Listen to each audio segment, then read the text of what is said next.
Sí, sí, doctora, sí se logra ver. Muy bien, entonces empezamos. Me ha tocado hablar sobre trastornos de piso pélvico, incontinencia urinaria, prolapso, que en realidad es una patología ginecológica muy frecuente. Son patologías que en general vienen de manera simultánea o combinada. Es bien difícil poder encontrar pacientes tan solo con eh, trastorno del piso pélvico, solo incontinencia urinaria o solo prolapso, por lo que voy a pasar a exponer. Este,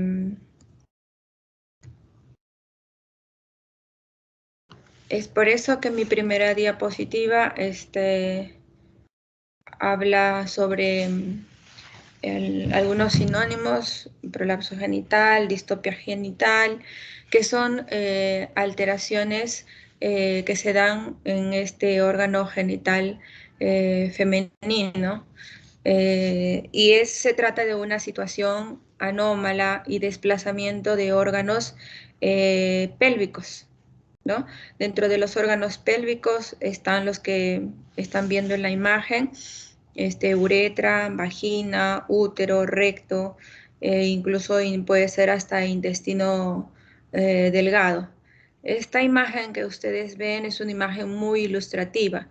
En realidad, esta patología es un poco complicada poderla explicar en, en una exposición, y mucho menos aún de tipo virtual.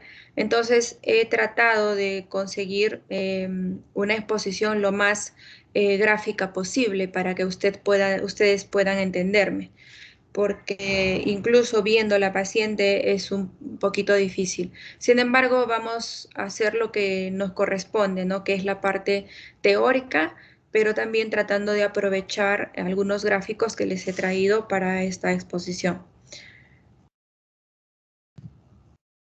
Dentro de la definición de distopia, esta pues está caracterizada por un descenso o desplazamiento hacia la vulva de las paredes vaginales, de la vejiga, del recto, del útero, o todos estos órganos en conjunto, como vamos a ver unas fotos más adelante. Algunos pueden también llamarle hernia, una variedad de hernia a través del hiato urogenital, que no estaría mal porque ustedes ya deben saber el concepto de una hernia, ¿no? Que es la salida de un tejido intraabdominal a través de un canal que es anatómico, que haya sido cerrado o no haya sido cerrado durante el desarrollo de una persona. En la práctica podemos referir a tres grandes síndromes, que es el de incontinencia urinaria, prolapso genital, incontinencia fecal.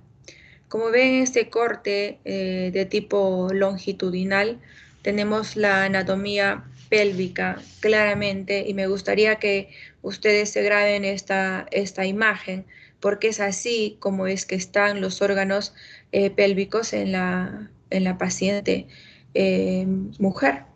Entonces, ven la vejiga, sobre la vejiga asienta el útero, ¿no? Y detrás del útero está lo que es el colon, y un poquito más abajo el recto. Y debajo de la vejiga está la uretra. Entonces ahí van a haber diferentes denominaciones de las alteraciones del piso pélvico de acuerdo a las estructuras que se están prolapsando. Este término de disfunción del piso pélvico integra diferentes entidades nosológicas, y de una manera didáctica se ha dividido esta alteración en tres planos: un plano anterior, un plano medio y un plano posterior. El plano anterior está afectado todo lo que es el tracto urinario inferior. En el plano medio, el tracto reproductivo, útero, vagina, y a nivel posterior el colon y el recto. ¿Por qué es importante esta clasificación de tipo didáctica? ¿Por qué? Porque a esa forma van a poder entender por qué el tratamiento que se ofrece a las pacientes cuando tienen una alteración. La alteración a nivel anterior no tiene el mismo procedimiento quirúrgico que para una alteración del plano medio o de la parte posterior. Sin embargo, está claro que a nivel de estos planos, la intervención quirúrgica puede abarcar 2 o 3. Uno es muy raro, como les dije. Es una patología muy frecuente, sobre todo en pacientes que pasan los 35 años. Más o menos ocupa el cuarto lugar de causa de consulta en el consultorio de ginecología. Aprovechando esta ponencia, también quiero recordarles y hacer de que ustedes tengan un concepto completamente claro entre lo que es la ginecología y la obstetricia. Y también que nosotros somos ginecólogos obstetras, entonces nuestra denominación es esa, gineco-obstetra o ginecólogo obstetra. Y vemos a las pacientes con gestación y sin gestación. Entonces, esta parte de nuestra práctica y aparte teoría de esta área de ginecología, tocamos pues patologías de la paciente no gestante.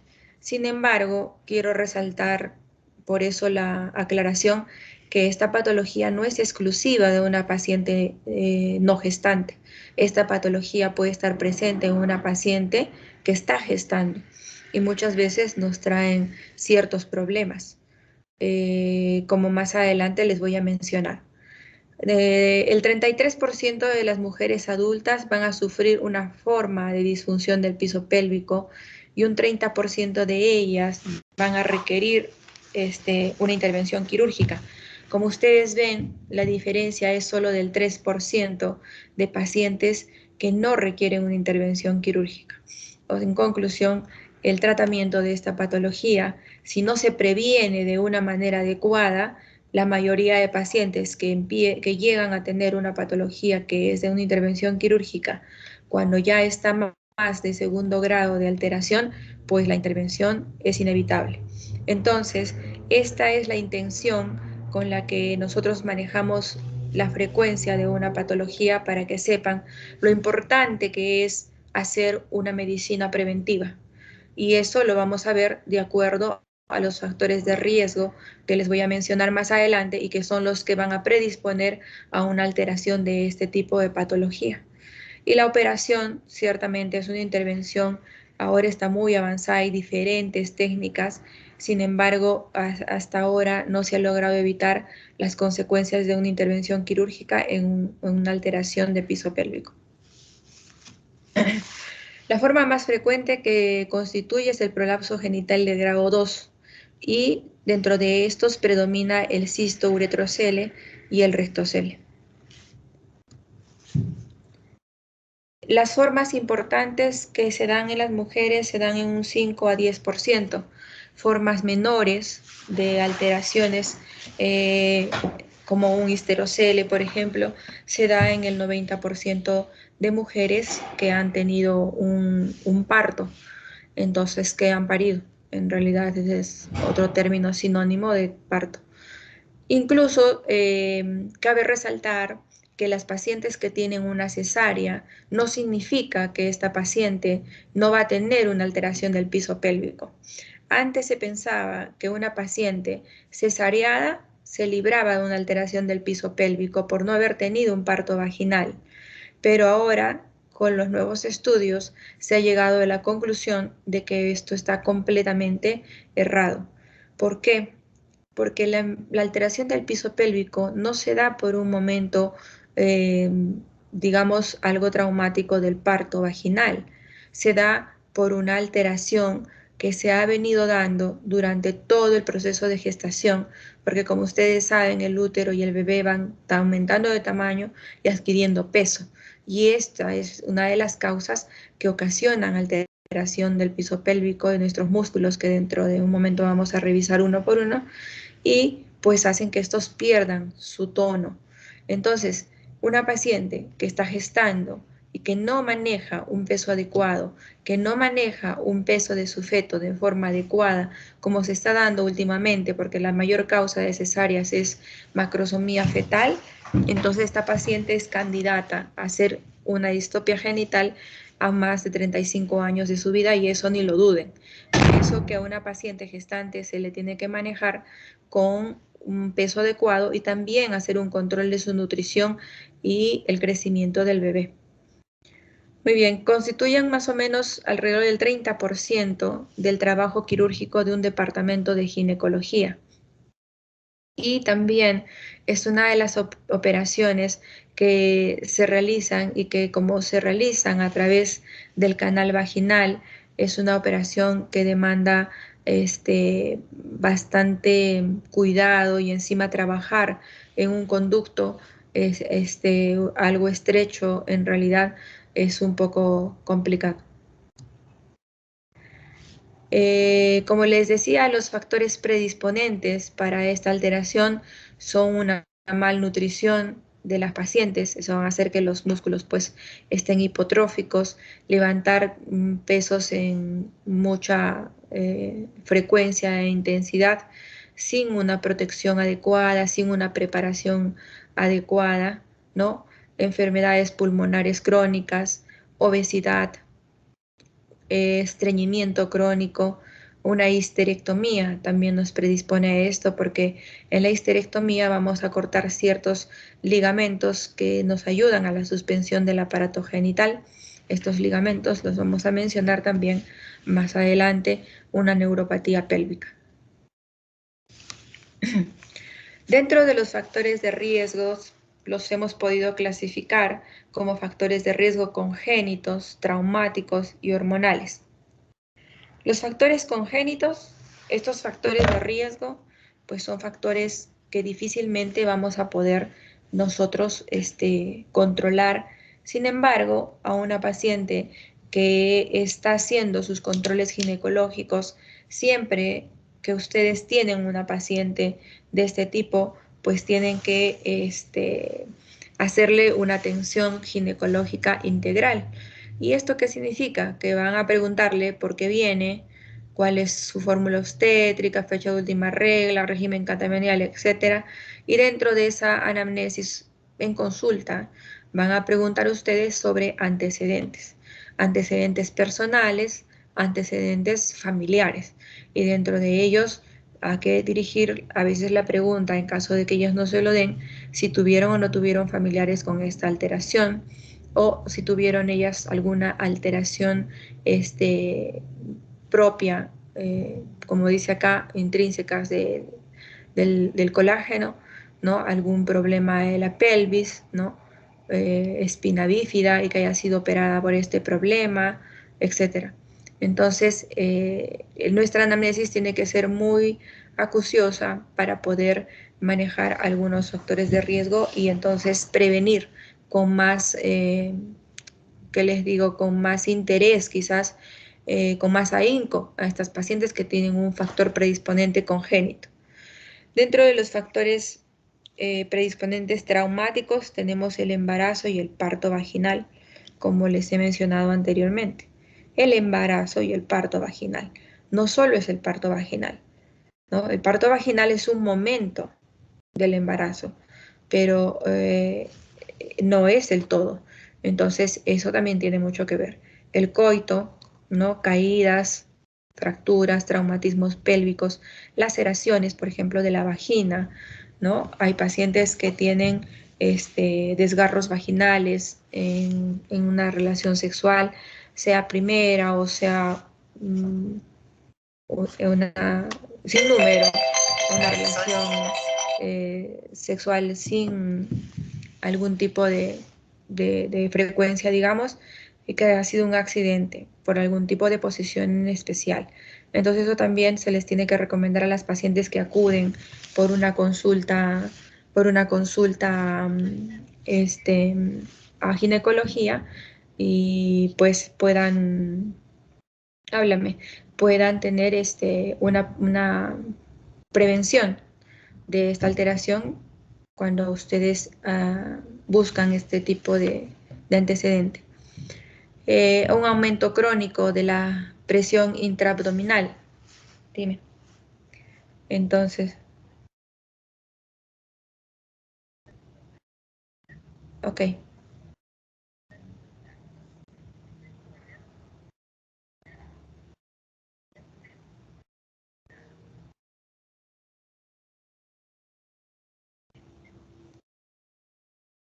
Ya, perdón. Sí, ok. Ok. Ya, está bien, doctora. Por favor, estoy en exposición y entonces en un ratito hablamos. Ok. Ya, doctora, hasta luego. Discúlpenme, una llamadita de una colega. Chispas. Muy bien. Entonces, aumento crónico de la presión intraabdominal. Por ejemplo, acá pues, tenemos que ver, por ejemplo, le llega una paciente a consultorio con una faja bastante apretada y ropa apretada y etcétera. Tienen que mencionarle que el uso de estas tiene que ser de una forma temporal, que es mejor manejar su peso que usar este tipo de fajas porque a la larga van a tener prolapso, eso ya está demostrado.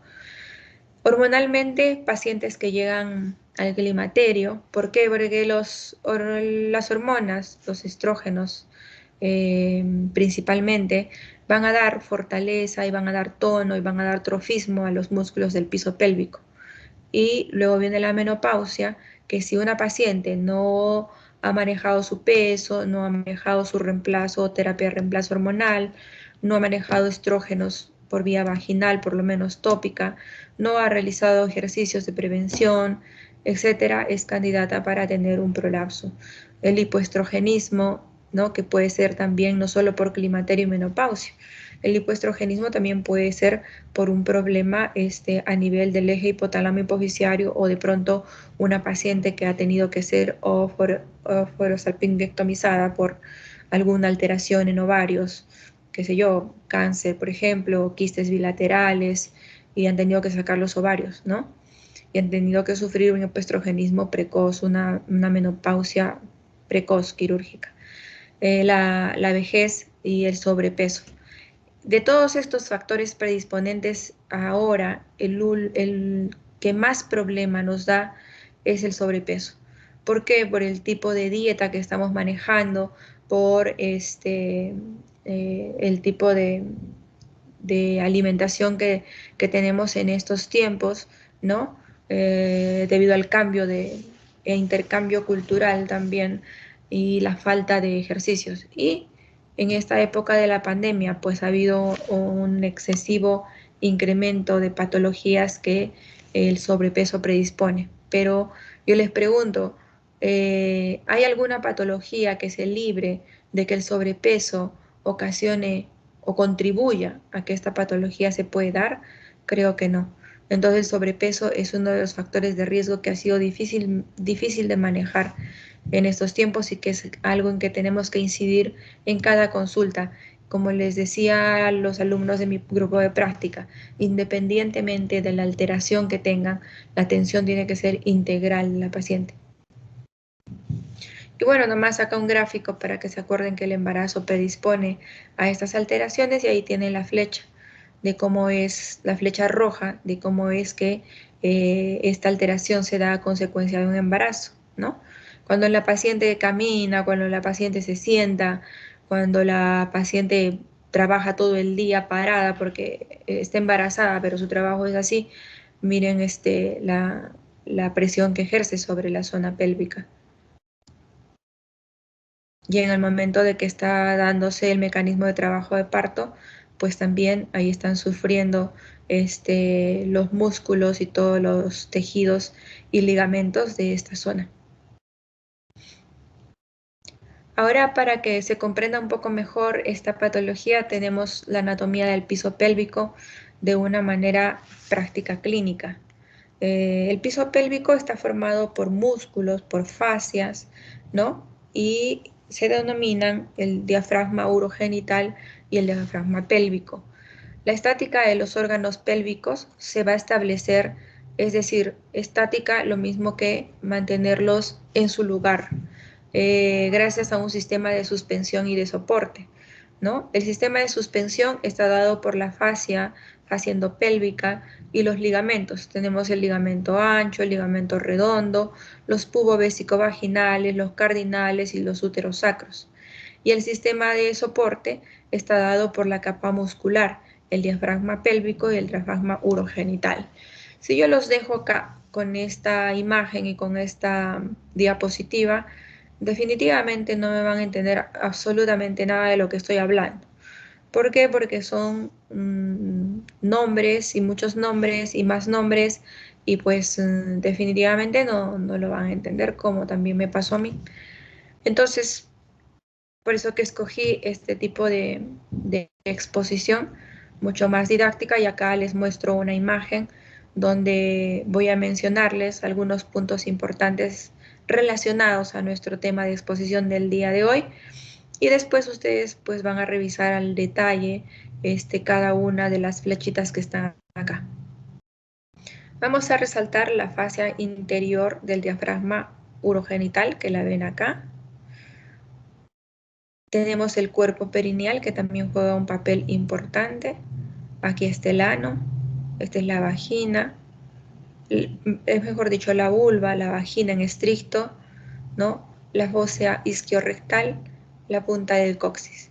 Y acá, en el lado derecho, vamos a tener el ligamento suspensorio de clítoris, la uretra, el músculo isquio cavernoso, que es muy importante, ¿no? La vagina, el músculo transverso superficial del periné, el elevador del ano, esfínter anal externo y el rafe anococcigio. Entonces, esta es la anatomía del piso pélvico, y de acuerdo a esta imagen es que vamos a poder entender las demás que les he traído. Acá tenemos el diafragma pélvico y urogenital y la fascia endopélvica. Como ven en el recuadro, están señalando el diafragma urogenital con su fascia superior y fascia inferior. Y bien, ven este diafragma urogenital y están viendo por encima la vagina, el útero, la vejiga, y también están viendo, se me mueve, están viendo el recto. Entonces, en este corte es que ustedes pueden entender cómo es que se dan estos prolapsos por alteración del piso pélvico, porque acá está una imagen perfecta, les explica claramente cómo el diafragma urogenital está haciendo el soporte de estos órganos mencionados. Y al lado derecho otro recuadro donde tiene el diafragma pélvico, y ahí tiene la fase superior, y el diafragma pélvico está, le da el soporte importante el músculo elevador del ano. Y luego tenemos abajo la fascia inferior, que también juega un papel importante. En esta diapositiva les traigo los ligamentos que sostienen al útero, a la trompa, a los ovarios, ¿no? Al mismo cuello y a la vagina. Entonces, tenemos el ligamento útero-ovárico, tenemos el ligamento infundíbulo pélvico al lado superior derecho de la diapositiva, el ligamento ancho, que parecen unas alas al lado del útero, el ligamento útero-sacro, que es muy importante para el soporte del aparato genital, útero y cervix. Y la fascia endopélvica es la que sustenta el útero a través de 13 engrosamientos faciales. Tenemos dos ligamentos, el pubo bésico vaginal, que es el anterior, ligamentos uterosacros, los posteriores, y los ligamentos cardinales o de McEnroe, laterales. Estos ligamentos de McEnroe son muy importantes para sostener el aparato genital femenino. ¿Por qué? Porque muchas pacientes, sea por un prolapso uterino o prolapso genital total, o sea porque han sufrido una histerectomía, sea total o sea subtotal, los ligamentos que van a quedar son estos, pero el ligamento cardinal o de McEnroe juega un papel importante porque es uno de los más fuertes para poder sostener este rezago del aparato genital cuando hay una histerectomía. Entonces, son los más importantes. Y van a evitar de que haya pues un prolapso de la cúpula vaginal, porque también no crean que por hacerle una histerectomía a una paciente ya se acabó el problema, no. Después pueden tener un prolapso de la cúpula vaginal. Entonces, hay que tener en cuenta ese tipo de problema, porque la paciente va a tener histerectomía ya feliz, ahora me puedo engordar, puedo hacer pesas, puedo hacer lo que yo quiera. Y no es así, queridos alumnos, no es así. A la paciente tiene que seguirse cuidando todo el tiempo, porque en cualquier momento puede también tener un prolapso de la cúpula vaginal. El arco tendinoso y la fascia rectovaginal contribuyen mucho a este sistema de soporte, entonces también debemos tenerlos en cuenta.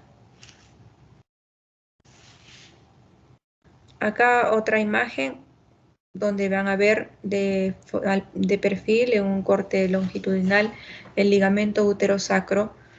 Como lo ven, está detrás del útero y como su nombre lo dice, sostiene el útero hacia el sacro. Este ligamento es muy importante, como todos son importantes. Que uno sea un poco más fuerte que el otro, eso es un punto aparte, pero todos los ligamentos que ustedes están conociendo ahora son ligamentos importantes. El ligamento redondo, que tiene un recorrido que va a llegar incluso hasta la zona de la vulva, y el ligamento cardinal o de McEnroe, como les he mencionado, la aponeurosis pubo-cervical, el periné, que está en la zona baja inferior, y la aponeurosis rectovaginal, que también es muy importante que esta aponeurosis esté pues fuerte y esté en su mejor forma. La fascia endopélvica está constituido por fibras colágenas y elastina, y esto también ayuda a que podamos sostener el aparato genital de una manera adecuada. Y acá finalmente les puedo mostrar el diafragma pélvico. El diafragma pélvico está constituido por dos músculos, el músculo elevador del ano y el músculo puborectal o coccigio. El músculo elevador del ano tiene tres componentes, que es el iliococcigio, el pubococcigio y el isquiococcigio. Este diafragma pélvico sostiene las estructuras pélvicas, ¿no? Y también, aparte de ello, van a permitir el paso de la uretra, de la vagina y del recto. El músculo elevador del ano es muy importante, ¿no? Tiene que estar constantemente en contracción para impedir el descenso de los órganos pélvicos.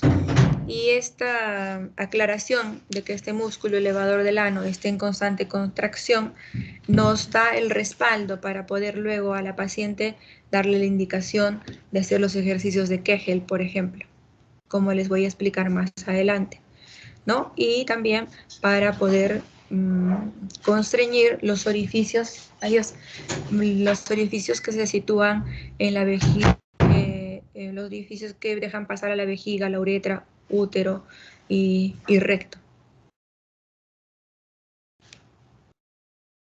Y acá está lo que les mencionaba antes. Yo cuando era estudiante no había tanta ayuda audiovisual como ahora, y ahora resulta mucho más fácil poder explicarles a ustedes esto que para mí fue muy difícil entenderlo. Y en anatomía está bien, sí, lo podías estudiar, pero luego que pasabas a ser estudiante de sexto o de quinto o residente, no lo habías comprendido bien, no lo recordabas, pero esta gráfica está muy hermosa. Todo esto, todo lo que ven ahí, como mencionado, músculo elevador del ano, tenemos su parte que es el pubo rectal, pubo coccigio, y sus nombres vienen de acuerdo a dónde se están insertando, y el ilio coccigio.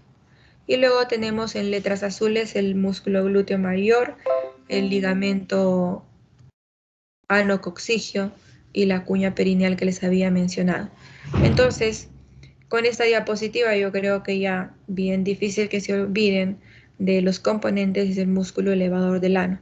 El músculo elevador del ano es llamado en conjunto así, ¿no? Pero tiene sus componentes pubo rectal, pubo coccigio e ilio coccigio.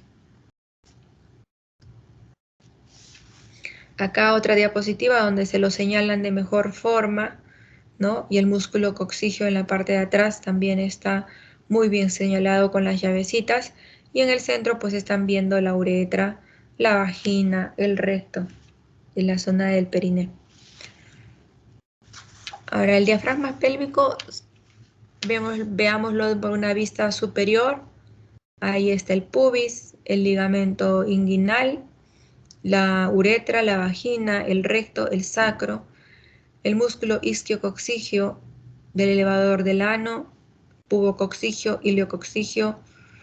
Son varias diapositivas donde les estoy mostrando lo que como por experiencia no fue fácil para mí entenderlo. Este es un corte longitudinal donde ven también los componentes del músculo elevador del ano. Una vista inferior para que entiendan cómo puede lograr que la uretra, la vagina, el recto funcionen y no que desde el principio de nuestra vida estos órganos estén prolapsados.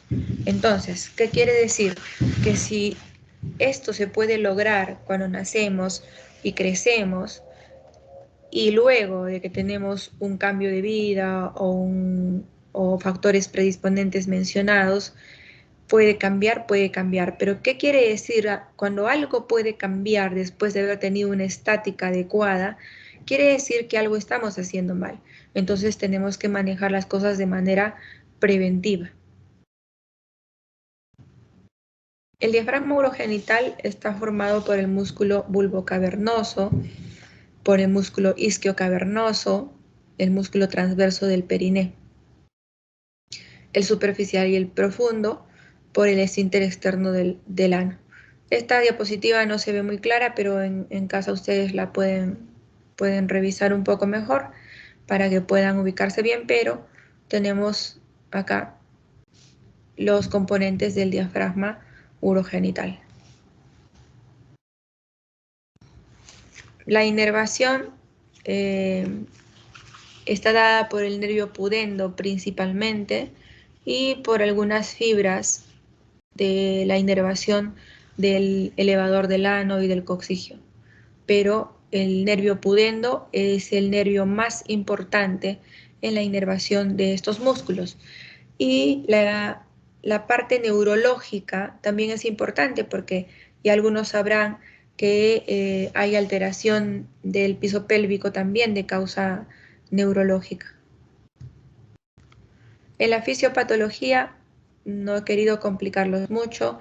Acá ven una posición horizontal de la vagina y va avanzando la situación, el músculo elevador del ano pierde tono, la vagina va a caer en una posición inclinada, el yato urogenital ensanchado o abierto y finalmente se va a dar el prolapso de las vísceras pélvicas o de los órganos genitales femeninos, ¿no? Y donde tenemos que cortar la alteración es a nivel del músculo elevador del ano, evitar que pierda su tono.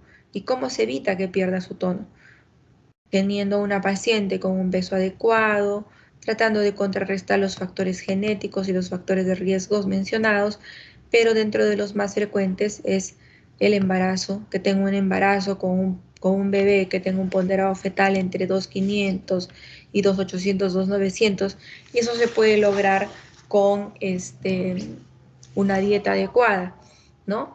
Que haga psicoprofilaxis, que el parto no sea en posición vertical, no horizontal, el parto antiguo, en cuclillas, etcétera, para que también evitemos el desgarro muscular. La posición horizontal no ayuda en nada, porque encima la gravedad está en contra. Entonces es algo que también se tiene que cambiar en obstetricia y se está logrando. Muy bien. Como les decía, dentro de la fisiopatología hay 3 pilares importantes que van a jugar un rol bastante importante en la alteración del piso pélvico, que es alteración de las fascias, a problemas neurológicos y problemas musculares.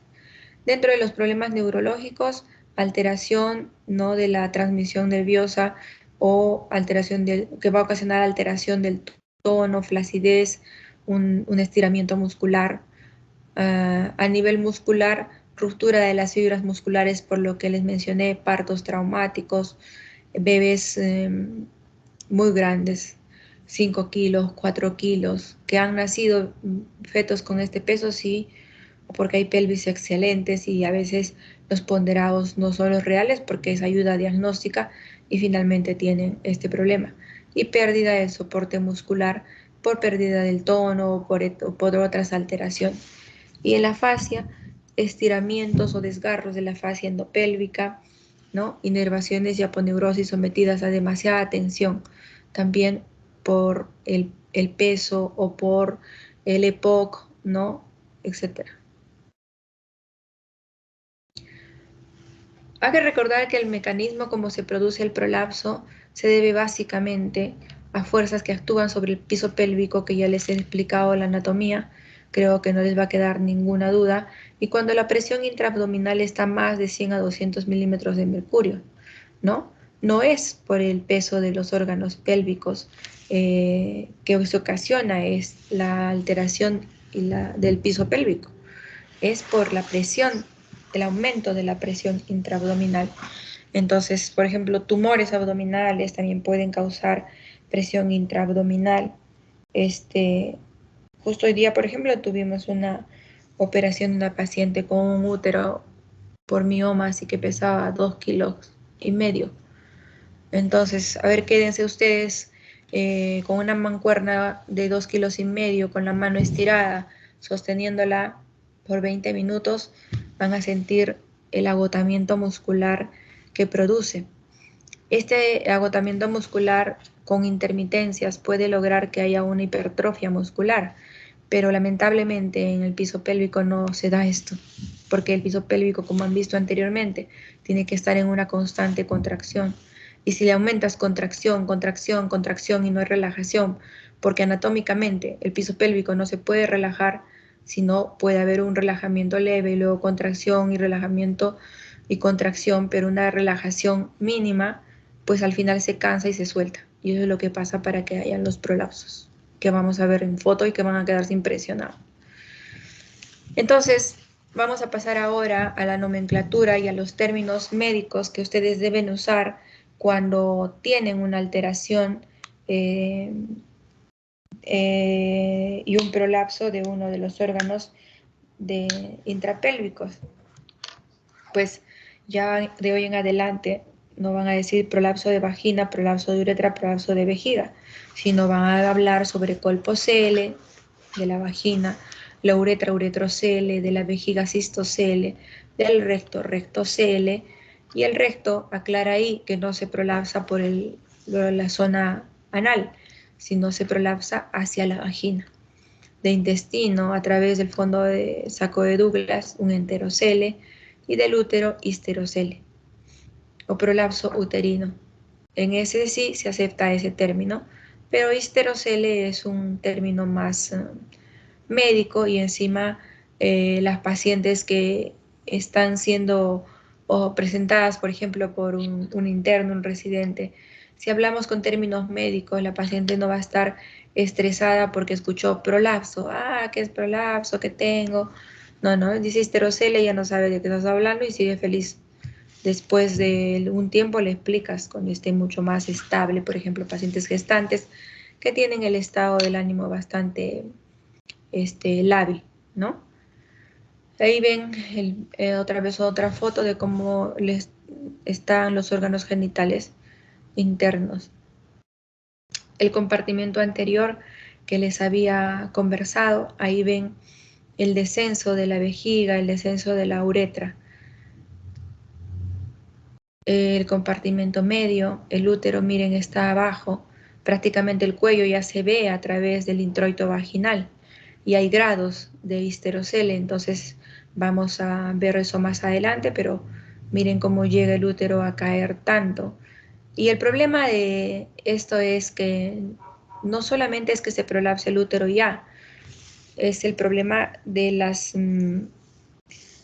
consecuencias emocionales en la paciente, y no solo emocionales, sino las consecuencias físicas, porque un cuello uterino que está en constante roce, tan solo con ropa interior, se hace una herida y causan infecciones, y hay pacientes pues muy descuidadas que vienen cuando todo esto ya está bastante malogrado, infectado, y antes que no había CIS era más frecuente. Yo he visto cada patología por un histerocele, un cuello completamente destruido, que no sé, y encima pacientes jóvenes todavía con una edad reproductiva adecuada, ¿no? Donde podían todavía necesitaban, entre comillas, tener relaciones sexuales porque tienen su pareja, pero venían con el útero, el cuello y la vagina completamente alterado, donde no tenías cómo hacer una corrección quirúrgica porque las paredes vaginales estaban demasiado desgastadas. El posterior, como les decía, el recto se prolapsa hacia la vagina. Como ven el dibujito, lamentablemente acá no se puede señalar en las diapositivas, pero yo entiendo que me están fijando bien porque estas gráficas están muy buenas. El ano está, ven en la parte posterior la zona roja, pero el recto y el colon están prolapsando hacia la zona de la vagina por la pared posterior. ¿Y por qué entender un plano anterior, plano medio, plano posterior? Vamos luego a hablar sobre la calificación del prolapso, de la intensidad y todo eso. En el compartimento anterior vamos a tener el uretrocele, en el compartimento medio cistocele, central, lateral o ambos, cistouretrocele, el histerocele, el prolapso de la cúpula vaginal, y en el compartimento posterior el enterocele y el rectocele. Ahora, los grados de prolapso de una manera práctica, que es la que ustedes deben manejar como alumnos, porque la clasificación de la posterior que les voy a mencionar es bastante complicada. Vamos a hablar sobre lo que se trata, pero la clasificación que ustedes van a manejar es esta. Es un prolapso de grado 1, cuando el descenso está un poco más abajo de su posición normal, pero no se acerca al introito vaginal. El grado 2 está a nivel del introito vaginal, como ven acá. El grado 3 ya pasa el introito vaginal, ¿no? Ahí ven una pequeña tumoración. Y el grado 4 es un prolapso total, digamos, que ya está fuera del canal vaginal y se ve un bulto como un globo a nivel de la vagina. El cistocele, como dice, es un colpocele anterior.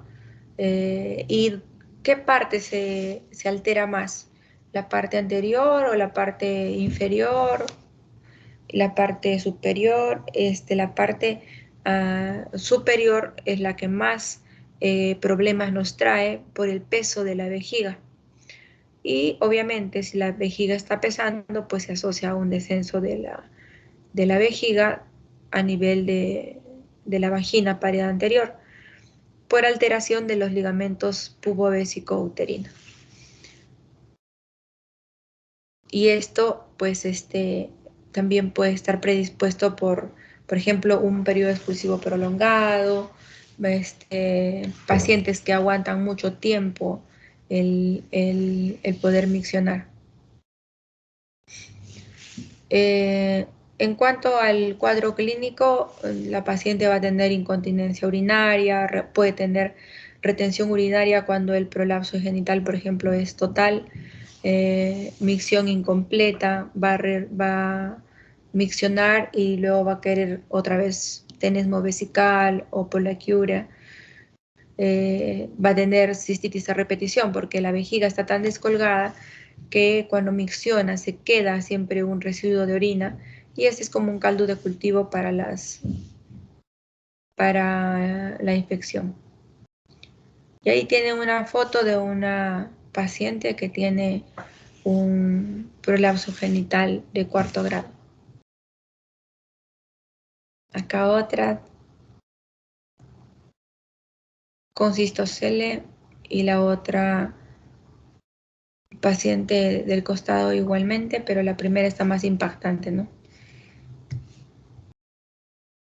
El uretrocele también es un composele anterior. En la mitad inferior de la uretra es que generalmente se produce el prolapso por alteración del ligamento triangular. El uretrocele, ¿cuál es su cuadro clínico? Frecuencia urinaria aumentada, urgencia al inicio de miccionar, dificultad para vaciar la vejiga, va a haber dispareunia, infección de las vías urinarias. Acá tenemos uretrocistocele, que es parecido, pero hay exámenes que van a determinar si solamente está comprometido la vejiga o la uretra. El histerocele es el prolapso uterino, descenso del útero respecto a su posición anatómica y es definido por un fallo en los ligamentos de sostén del útero.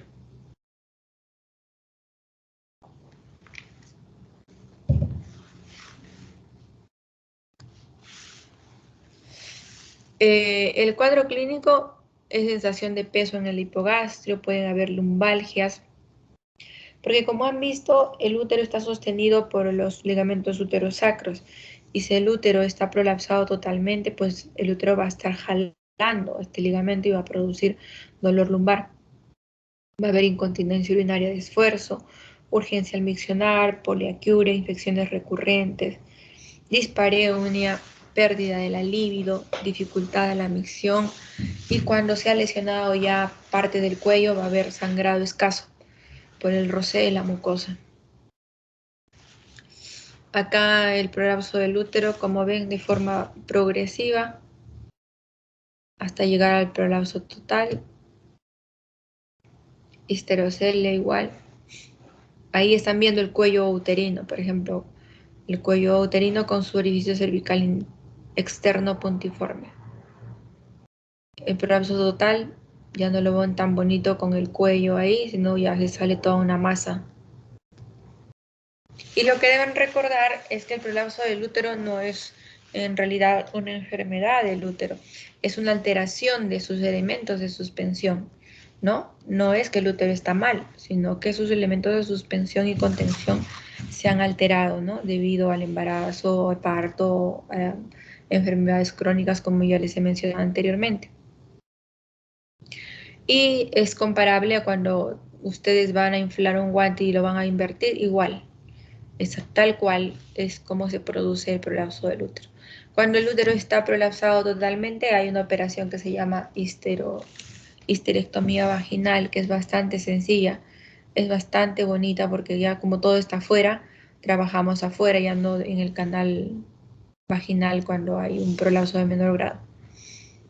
Y luego el prolapso de la cúpula vaginal que les decía, o del cervix restante.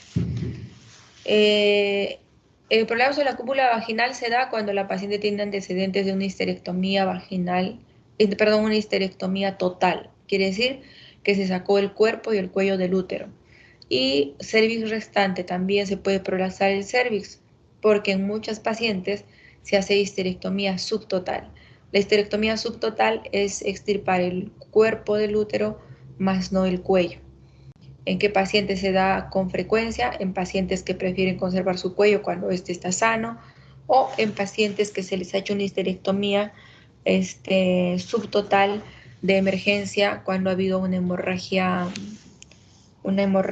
vaginal postparto por atonía uterina, pues se le, se le hace una histerectomía conservando el cuello, porque esto nos da la posibilidad de hacer una histerectomía más rápida, con menos posibilidades de sangrado, porque cuando no se tocan los ligamentos laterales o cardinales o de McEnroe, el sangrado es menor y el tiempo operatorio también es menor. Y acá tienen el prolapso de la cúpula vaginal, miren cómo se distorsiona la anatomía de la vagina, ¿no? Hay un tejido que va a salir por vía vaginal, causa mucho dolor, mucha molestia a la paciente, mucho problema emocional. La incontinencia urinaria es importante, a veces puede haber hasta retención urinaria y va a tener hemorragias. ¿Por qué? Porque la vagina es muy sensible. Cuando está fuera y roza con la ropa en forma frecuente, se producen como unas úlceras pequeñas y eso va a ocasionar sangrado.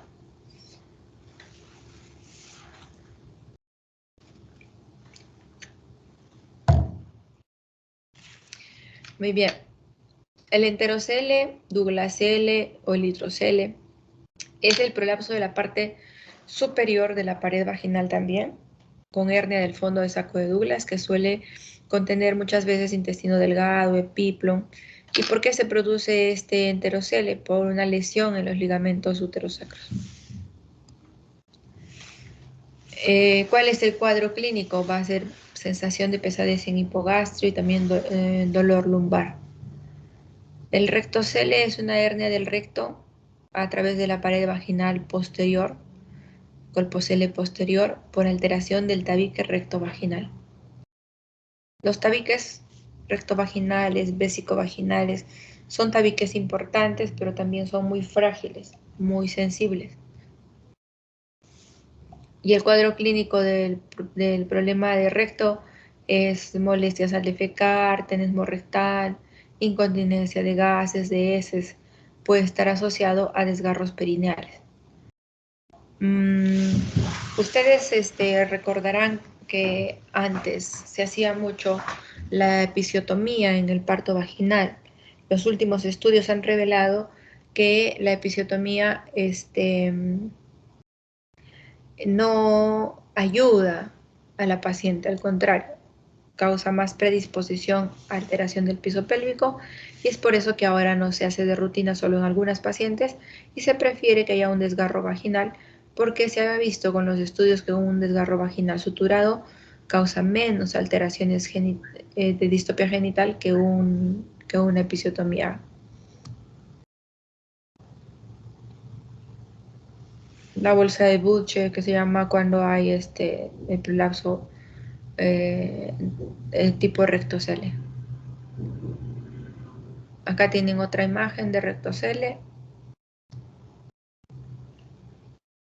Y la paciente va a consultar siempre va a consultar por una sensación de cuerpo extraño a nivel vaginal. Y también va a consultar por una molestia en la parte pélvica. Es verdad que hay muchas pacientes que dicen, no siento cuerpo extraño, no tengo ningún problema ahí, solo me duele la parte baja de la pelvis. Entonces, refieren también que puede haber aumento con la tos, con el estar parado, con maniobras de Valsalva. Y bueno, eso es todo lo que puede referir una paciente cuando estos prolapsos están antes del segundo grado. Entonces, ¿qué es lo que les recomiendo con esta exposición? Que siempre les va a caer en sus manos una paciente ginecológica y a esa paciente siempre le van a tener que poner un espéculo o espejo a la vía vaginal. Cuando ustedes van a poner este espéculo, antes de ponerlo, lo primero que le tienen que decir a la paciente es señora puje como para ir al baño, por dos motivos. Uno, porque te va a ayudar a poner el espéculo de manera más fácil y sin dolor. Y dos, porque vas a estar haciendo una evaluación de la fortaleza o debilidad de su piso pélvico y ya vas a poder tú dar ejercicios y todos los tratamientos posibles para evitar que esto se dé lo más pronto posible, ¿no? Los síntomas más comunes son incontinencia urinaria, sensación de cuerpo extraño, retención urinaria, incontinencia fecal. Al examen físico va a ser en posición de litotomía. Cuando tú vas a examinar a una paciente ginecológica, lo primero que tienes que hacer es que se ponga en posición ginecológica, ayudarla a que se sienta cómoda, preguntarle si está cómoda, ¿no? Darle indicaciones de cómo se va a echar y bueno, y luego de eso te vas a dedicar a la inspección. Al inspeccionar vas a revisar cómo está la parte del periné, vejiga, vagina, recto, ano, periné, eh, clítoris y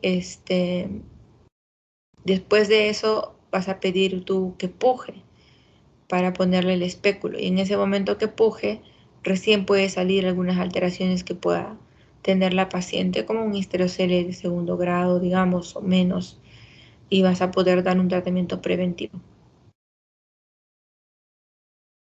Al realizar el examen neurológico, también hay exámenes que se pueden hacer, como mencionan, hay reflejo globo cavernoso, reflejo anal, maniobra de Valsalva, prueba de Marshall-Machete, etc. Sin embargo, el manejo de una paciente con un prolapso genital tiene que ser un manejo multidisciplinario, tiene que ser manejada por nosotros y tiene que ser manejado por el urólogo y por un neurólogo. Siempre se debe pedir una evaluación por ellos porque a veces se ha dado los casos que se interviene a la paciente y hay un problema neurológico o un problema urológico, ¿no? ¿Y cómo es que uno va investigando en la paciente que está teniendo una distopia genital que está a inicios? Algunos recomiendan lo que les he traído, algo muy práctico, el diario urinario que le llaman, ¿no? Cuántas veces orina al día, qué cantidad de líquido, qué otros problemas tiene con la orina, si se le escapa o siente que retiene. Puede pedirse un urocultivo también porque cuando hay infección urinaria, esta pérdida de orina se acentúa y es mayor. Se puede medir la orina residual, lo normal es hasta 30 milímetros de mercurio y eso se hace por una ecografía, ¿no? Se puede hacer una evaluación uroneurológica, pero esto lo hace el urólogo generalmente. Al examen vaginal hemos visto, vamos a ver el espéculo, ver el yato, la longitud al colocar las pinzas. Se introduce el espejo vaginal para visualizar las paredes de la vagina, buscando defectos específicos del sostén de la vagina. Tenemos ahí la prueba del hisopo, que ya casi no la hacemos mucho. Es un poco molestosa, pero bueno, para que sepan, valora la hipermovilidad de la uretra, ¿no? Introduces el hisopo a través de la uretra hasta que entres al espacio uretrovesical y va a realizar una angulación en reposo y en esfuerzo físico y se considera negativo cuando es igual o menor a 30 grados.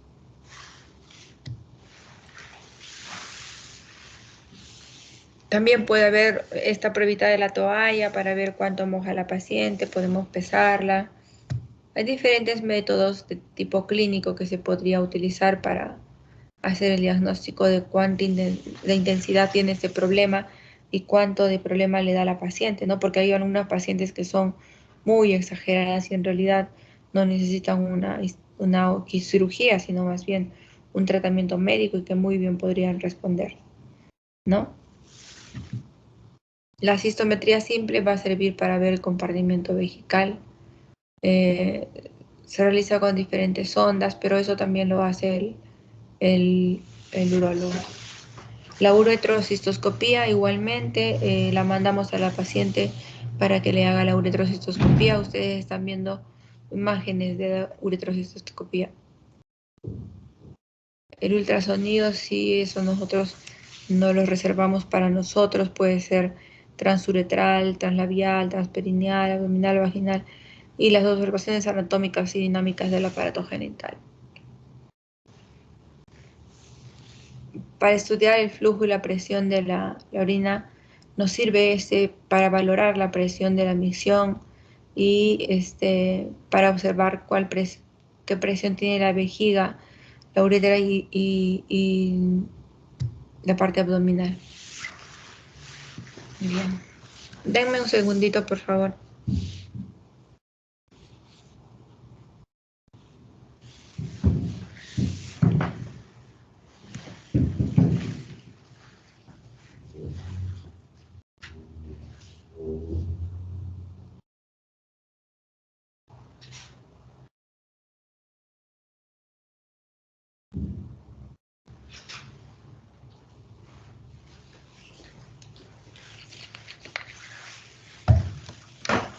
Muy bien. Entonces, cuando tenemos un diagnóstico de sospecha, vamos a hacer una anamnesis a la paciente ginecológica que viene por su control ginecológico, sobre todo a las pacientes que hemos referido, ¿no? Que mayores de 35 años tienen este riesgo y salen de esta edad las pacientes que tienen ya 25 años y tienen 4 partos, ¿no? O tienen predisposición genética o están desnutridas. Entonces, los factores de riesgo se manejan de una manera muy dinámica. Nosotros no podemos decir, es más frecuente en mayores de 35, entonces a las de 35 le hacemos la consejería y la evaluación perfecta. Pero a las menores de 35 no. Sin embargo, tenemos otro factor de riesgo. Si hay desnutrición, pues adelante. También tenemos que si son multíparas, entonces los factores de riesgo se manejan como el comodín del juego de naipes. Entonces, así es como tienen que evaluar a sus pacientes para que no se les escape nada, pues sí puedan hacer una referencia a tiempo. Yo, por ejemplo, digo, hay pacientes que vienen y dicen, fui a dermatología porque tengo una irritación tremenda en la zona vulvar y está roja. Y bueno, yo pensé que era una alergia y fue a dermatología para que solucione el problema. Pero el dermatólogo me la refiere a mí. ¿Por qué? Porque le he hecho preguntas del dermatólogo y se ha dado cuenta que tiene escape de orina, que la paciente no se da cuenta en pequeñas cantidades y la paciente usa paños diarios, su paño está mojado todo el día con orina, pues si la orina es un pH bastante fuerte y obvio que hace que la piel se irrite, ¿no? Entonces, la dermatóloga o dermatólogo pues trabajaron de manera adecuada, recordaron sus clases de ginecología o de pronto sus prácticas en el internado y hicieron una referencia adecuada. De eso se trata. Yo quiero que se lleven de esta exposición, de este tema, que el manejo de la paciente es multidisciplinario. Y no solo de este tema, de todos los temas. El manejo de cualquier patología es multidisciplinario. Por ejemplo, yo les digo a los grupos de práctica que me han tocado, o sea, si te viene una paciente, por ejemplo,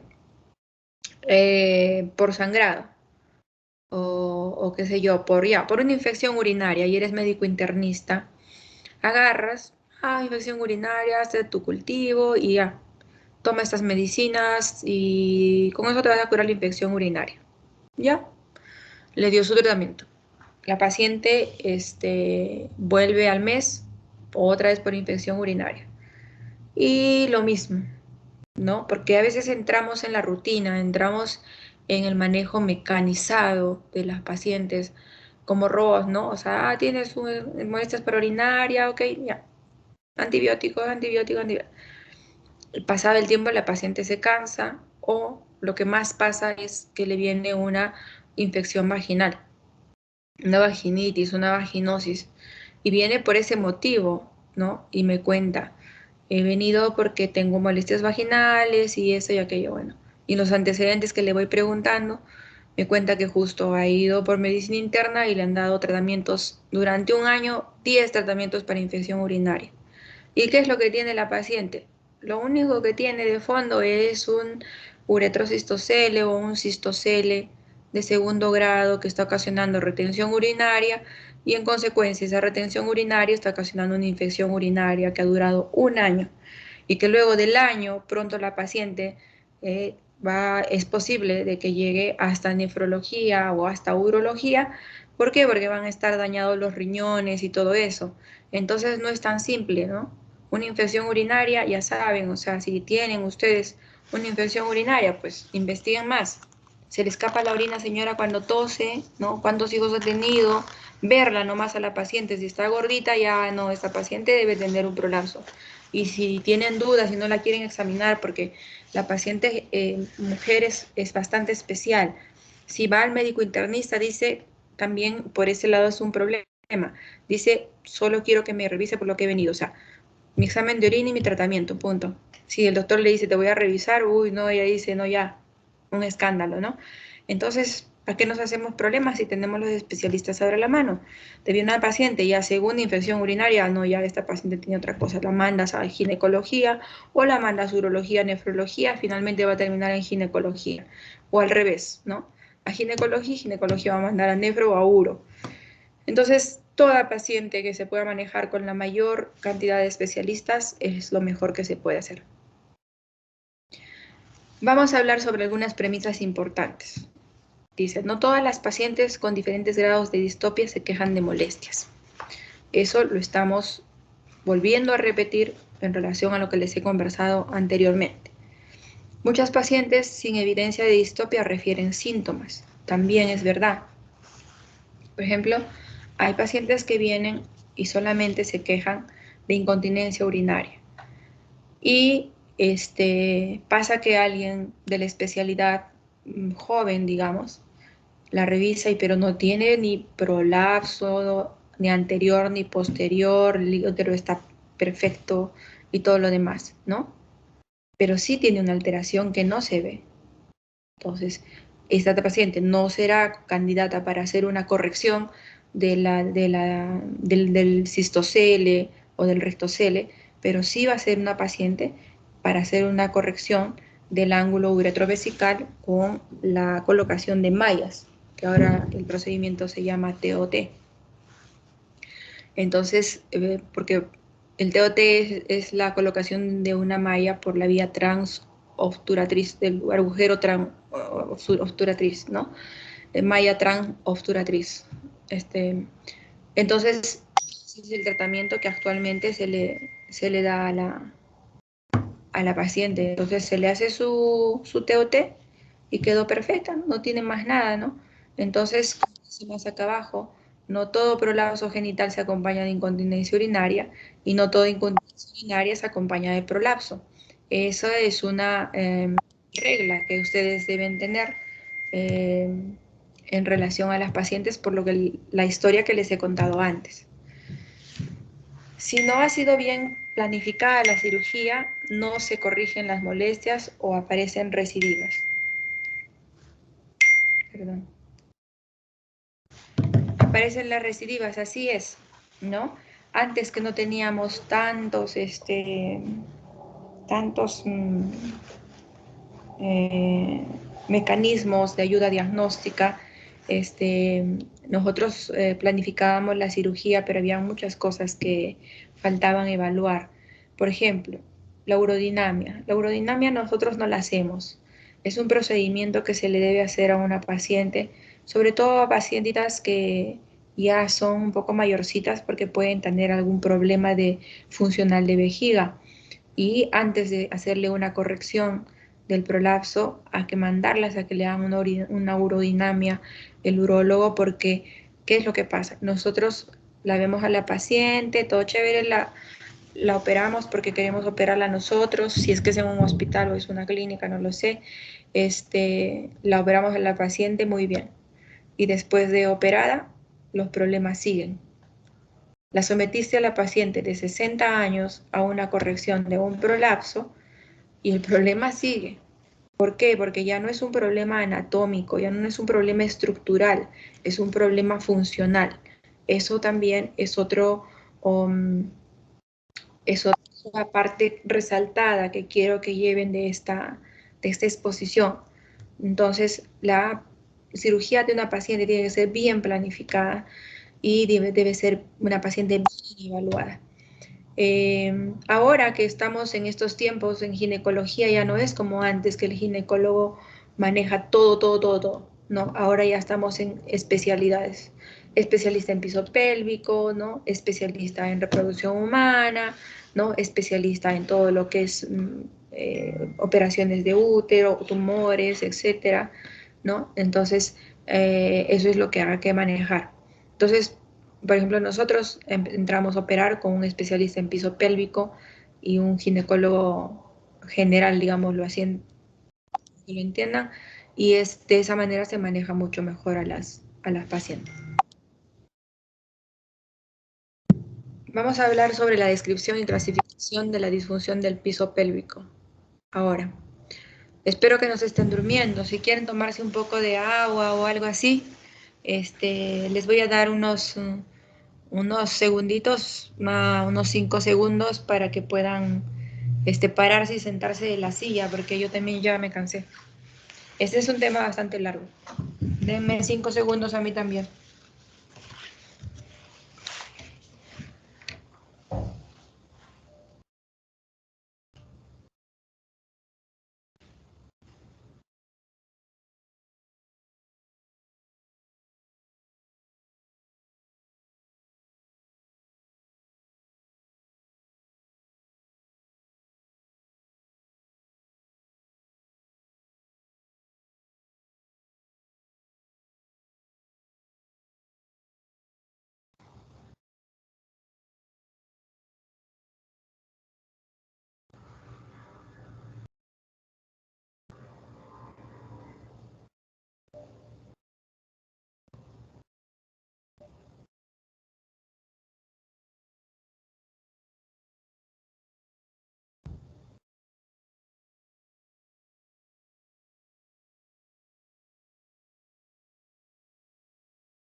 Muy bien.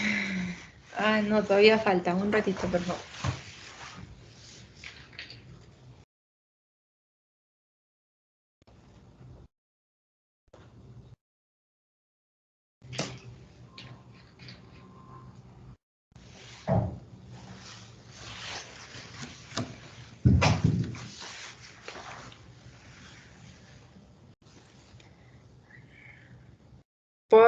¿Puedo seguir?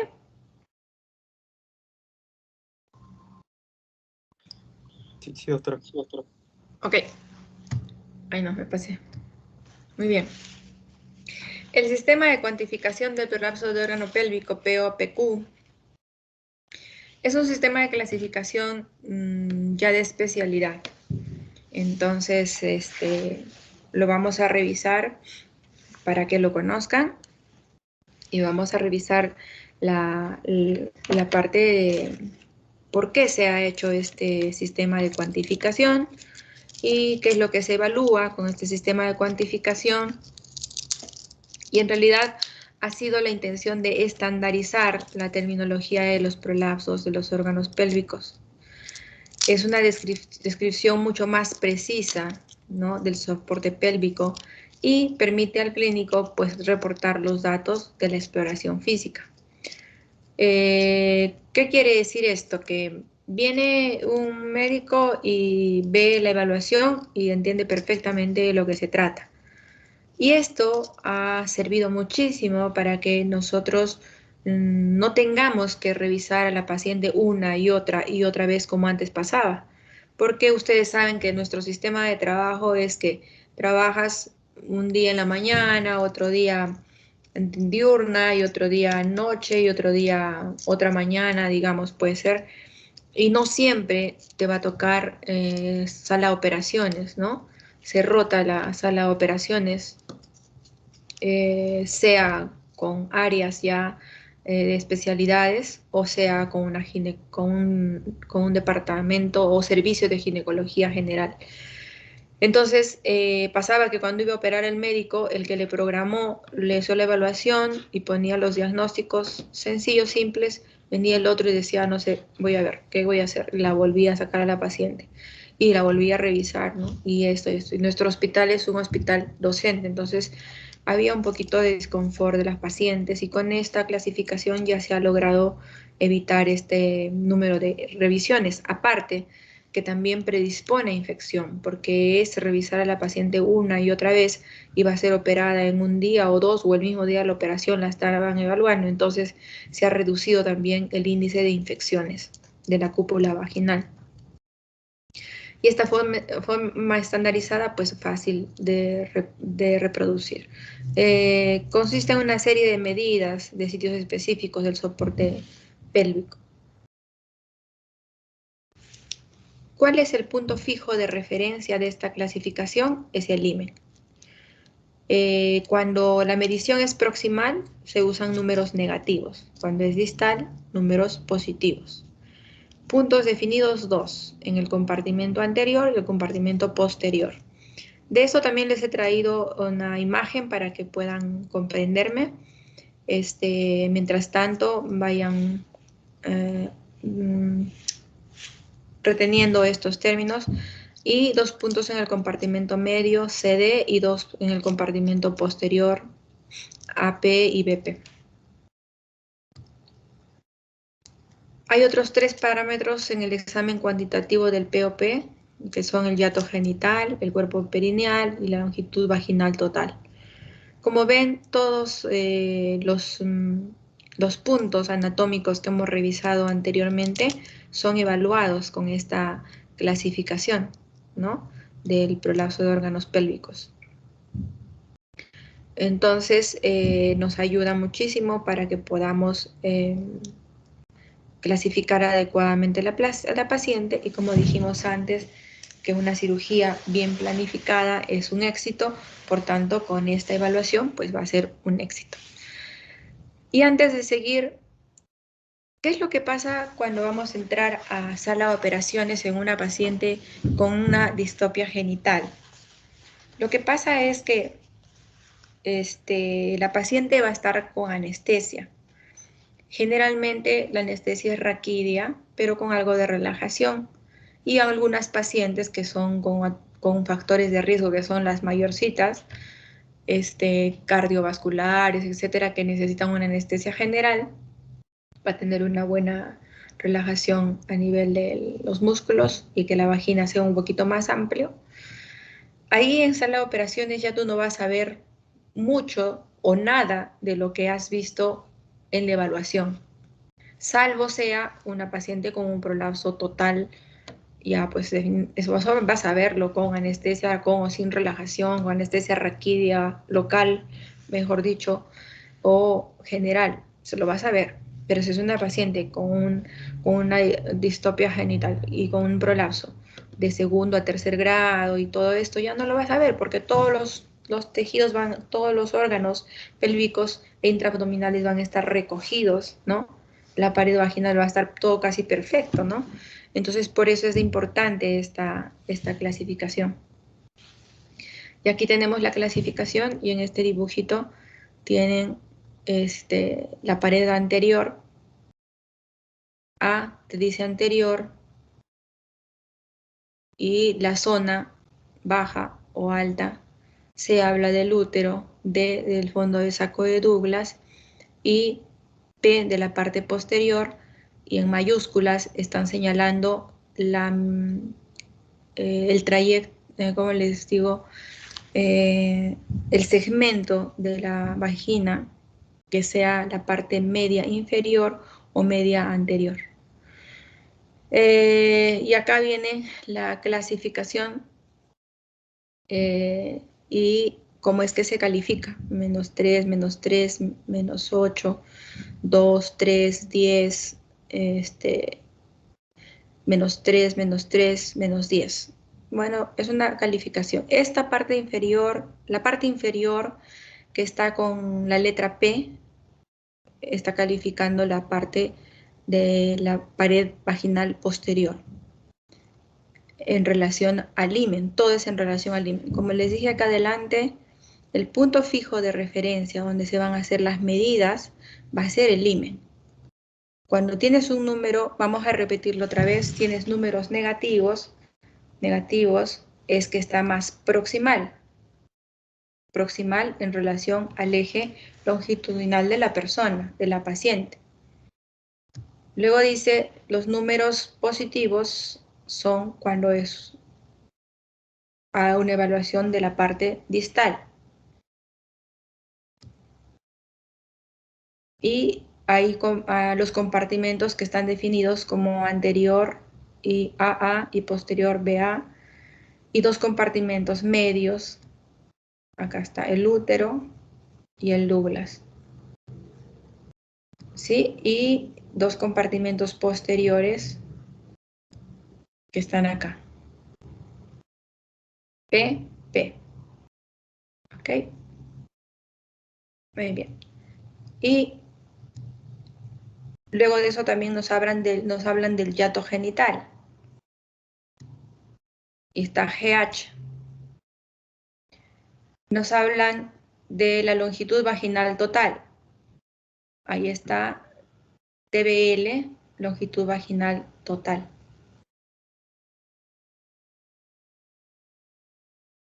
Muy bien. Y el cuerpo perineal que nos falta es el PB. Yo le voy a pasar toda la exposición al delegado para que ustedes la tengan y la puedan revisar.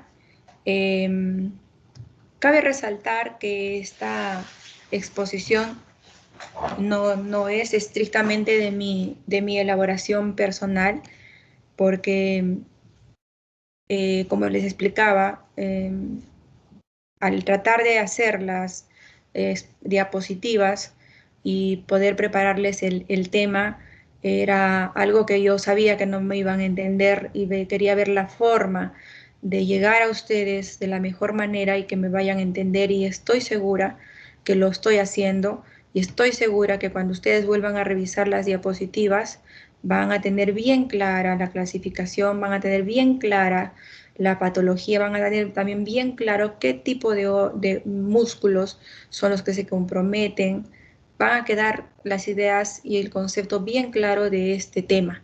Y eso es lo que he querido hacerlo, porque yo he podido hacerlo yo misma, escribir y escribir y escribir, ¿no? Y poner imágenes e imágenes, pero revisando tanto para poder ayudarme, encontré una exposición excelente, pues entonces, cuando hay algo excelente hay que reconocerlo y hay que usarlo. Y eso es lo que estoy haciendo. Muy bien. A ver, para solamente mencionarles, porque esto de la clasificación, ya en teoría yo pienso que me han entendido, y luego viene la descripción de cómo se hace esta medición. Es un poco difícil poder explicarles, pero se las voy a mencionar. Esta valoración POPQ se usa una barra de esponja marcada con intervalos de 1, 3, 4, 5, 6, 7, 5 y 10, y mientras se hace a la paciente realizar maniobras de Valsalva, se utiliza esta barrita, y entonces se va a ir haciendo la calificación de los grados de prolapso, y se va a hacer el llenado del cuadro de POPQ, porque este cuadrito, como lo ven ustedes, cuando vamos a evaluar a una paciente, está sin los números. Estos son los números de algo normal. Y sin los números lo tenemos nosotros en nuestra historia, como les he pasado la historia de mi grupo de prácticas, y cuando es una paciente con prolapso, pues lo usamos y llenamos los números Lo otro nos señala que acá tienes que llenar lo que corresponde. Muy bien, entonces, acá nuevamente hablando sobre el punto A, ¿no? La línea media de la cara anterior de la vagina, 3 centímetros proximal al meato uretral, ¿no? ¿Ven la gráfica? Y el círculo rojito. Y los rangos que podemos manejar, -3, dijimos proximal, y +3, dijimos distal. ¿Qué es +3? Es cuando se está saliendo, ¿no? Y -3, pues cuando está más cerca hacia el útero. Proximal al útero. Yo creo que esa parte la han entendido bien con esa figurita. Igual la siguiente. ¿Ven? Punto C representa la parte más distal del cuello uterino, ¿no? Y esto sobre todo se usa cuando la paciente está histerectomizada, una histerectomía subtotal. El punto D representa el fondo de saco de Douglas, fondo de saco posterior y el punto de llegada del ligamento uterosacro. Cuando no hay cuello, esta evaluación de este punto se omite. Eso no se olviden. Cuando no hay cuello uterino, la evaluación de este punto D no se realiza. Punto AP, lo ven acá, en el circulito rojo, localizado en la línea media de la pared vaginal posterior a 3 centímetros del límite. Su rango también está entre -3 y +3. No se olviden, -3 es proximal, +3 es distal. Punto BP, igual, la parte superior. Este punto está a -3 centímetros, a -3 centímetros del himen. Y en ausencia de prolapso,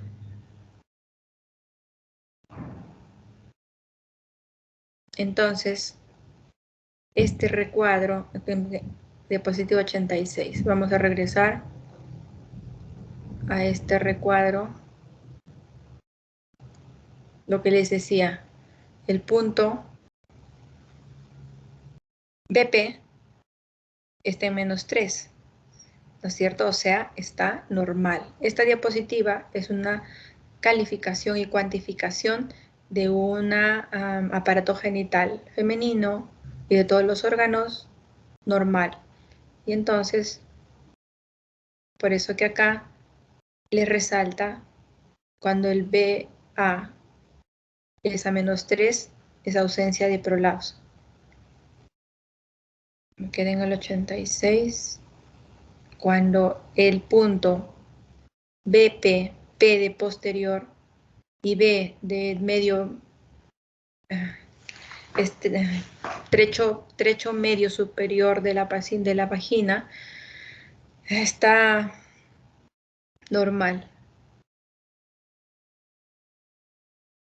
Otros puntos de referencia, el hiato genital, ahí lo ven. Se mide del punto medio del meato uretral externo a la línea media posterior del himen. Están viendo las líneas de donde se miden. O sea, mejor explicado no puede estar. De verdad les digo.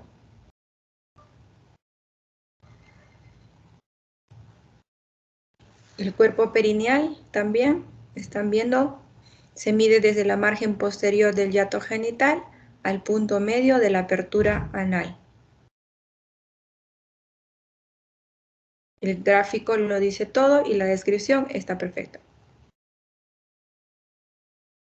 Longitud de la vagina, pues está fácil.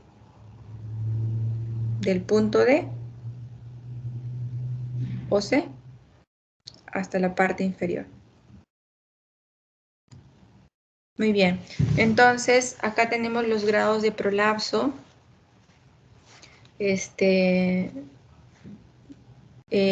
Acá una mezcla de lo clásico y de la clasificación POPQ. Los puntos A AA, AP, BA, BP están todos a menos 3 centímetros del limen. Esto recuerden, cuando los puntos AA, AP, BA, BP están todos a menos 3 centímetros del limen, no hay prolapso. Grado 1, la porción distal prolapsada está más igual a 1 centímetro sobre el limen. Grado 2, de menos 1 centímetro o más 1 centímetro sobre el limen.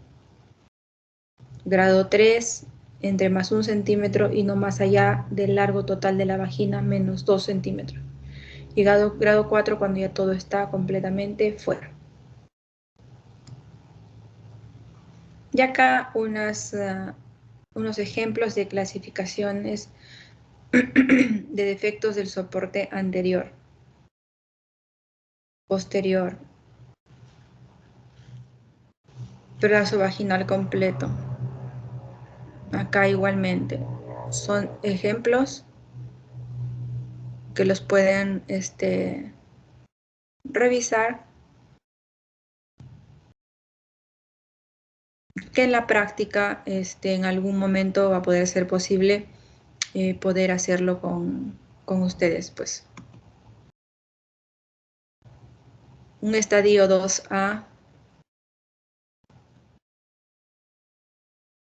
un grado 12, porque está el cuello ahí. Estadio 4, el útero completamente fuera. Y miren en la parte de abajito de la imagen que parece un globo, en la parte inferior hay una parte un poco rojita, un poco eritroplásica. Ese es el orificio cervical. Entonces ya está todo fuera. Y el tratamiento, finalmente el tratamiento está determinado por la severidad de los síntomas y la severidad del prolapso. El tratamiento médico es para prolapsos leves, incompletos, mujeres jóvenes y cuando la cirugía está contraindicada. Y el tratamiento quirúrgico para prolapsos con síntomas severos. El tratamiento médico es con hormonoterapia, estrógenos vaginales, básicamente vaginales, los ejercicios de Kegel, uso de pesarios vaginales.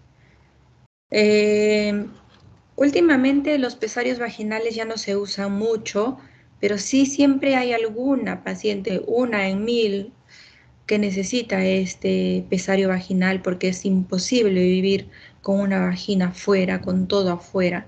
Y la paciente no puede ser sometida a una intervención quirúrgica porque tiene otras patologías y que la pone en un riesgo tremendo. Entonces, tratamos de utilizar los pesarios y en muchas pacientes funcionan, pero ya últimamente no se usa mucho.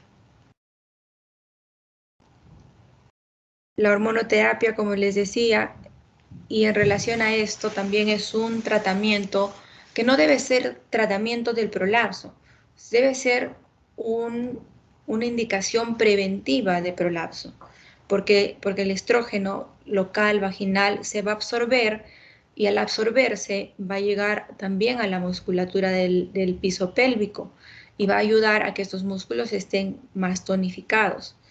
No igual como nuestros estrógenos propios, pero si ya no tenemos, pues entonces darles. Entonces, a una paciente que ya está llegando ya a la menopausia o le llegó la menopausia, a quien ustedes conozcan, o paciente que les llegue a sus manos, pues díganle que acudan a ginecología, a que sean vistas y prevengan estos problemas y también prevengan la atrofia vaginal severa, porque ni relaciones sexuales pueden tener, y eso también va a predisponer a que haya un prolapso por la falta del trofismo de la pared vaginal, de la fascia, de los músculos. Entonces, y también el tejido conectivo, que es algo muy importante y tan delicadito, no va a poder tener una buena conservación. Yo a mis pacientes les digo, ustedes tienen que pensar que la vagina es como la carita. O sea, ustedes quieren tener la carita lo mejor posible, no arrugada, ¿no? Se ponen cremas, se ponen plaquetas, se ponen botox, etcétera, ¿no? No quieren tener rollitos, se hacen abdominoplastías, liposucciones, banda gástrica, y se olvidan de la vagina, ¿no? La vagina también necesita una conservación y no pueden olvidarse de eso. Entonces, apenas llega la menopausia, tenemos que darle. Toda paciente que llega a mis manos, yo le doy consejería de esta parte, porque no solamente es el hecho que la vagina se secó, es el hecho que si se seca la vagina, va a tener predisposición a prolapso. Y si tiene predisposición a prolapso y ya tiene otros factores más, pues pobrecita, tiene un esposo y ya tiene 40 años, pues va a tener problemas, ¿no? Entonces son muchas cosas las que traen consigo una patología de este tipo ginecológica y como han visto las fotos nomás, de tan solo mirar esto, diablos, o sea, no sé, yo creo que muchos están que no les gusta la ginecología impresionados por la foto, ¿no? Pero así llegan las pacientes y más todavía. ¿Cómo se indican los estrógenos? Los estrógenos se indican como cremas o como óvulos vaginales 2 o 3 veces por semana, por 6 semanas, y luego descansan y vuelven a retomar. Pero cuando una paciente ya viene muy, muy seca, la dosis de ataque es darle estrógenos vaginales diario por 15 días o un mes, y luego ya vienen a 2 o 3 veces por semana. Los ejercicios de Kegel.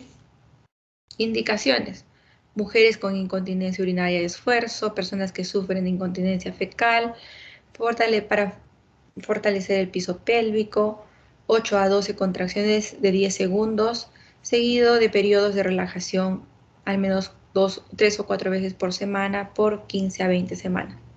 Aumentar progresivamente la intensidad y la duración de las contracciones. Y acá, como ustedes ven, miren, ese gráfico que ven ahí es súper, súper ilustrativo. En el lado izquierdo ven la imagen.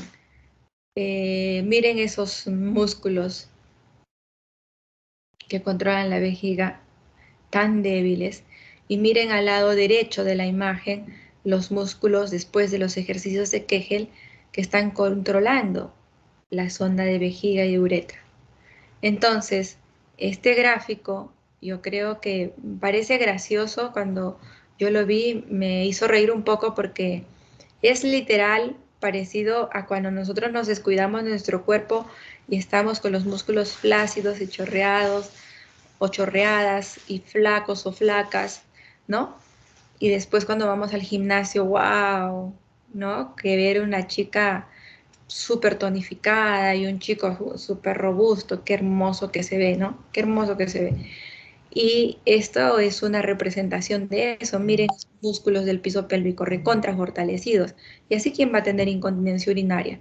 ¿Y en quiénes se consigue más esto? En las pacientes jóvenes, que sus músculos todavía se pueden recuperar. Ejercicios de Kegel, estrogenoterapia. Si, por ejemplo, tienes una histerectomizada por una toniuterina a los 30 años, y que también le sacaron los ovarios porque no sé, porque tuvo algún problema, o pacientes con cáncer que les hicieron una histerectomía total con oforectomía bilateral por un cáncer, entonces va a tener deficiencia de estrógenos y va a estar con los músculos débiles y con tendencia a hacer un prolapso. Pero si tú les dices ejercicios de Kegel, señora, tenga su cremita, ya no de estrógenos, si tuvo un cáncer, le daremos fitosoyan gel, por ejemplo, que otro tipo de alternativas, entonces la paciente va a estar bien cuidadita y no va a llegar a esos extremos. Quizás hace también un poquito de prolapso. Nada es absoluto en la medicina. Probablemente haga un poquito, pero ya no va a ser un prolapso total. Es como la vacuna para el COVID.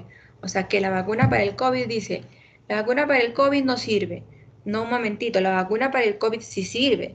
De acuerdo al organismo, servirá para evitarle la enfermedad, para evitarle UCI, para evitarle el contagiarse de repente para el más suertudo, pero sí sirve, solo que los grados de intensidad no son iguales. ¿Por qué? Porque los cuerpos, los seres humanos, nuestras reacciones, nuestros tejidos no son iguales, somos muy, muy diferentes.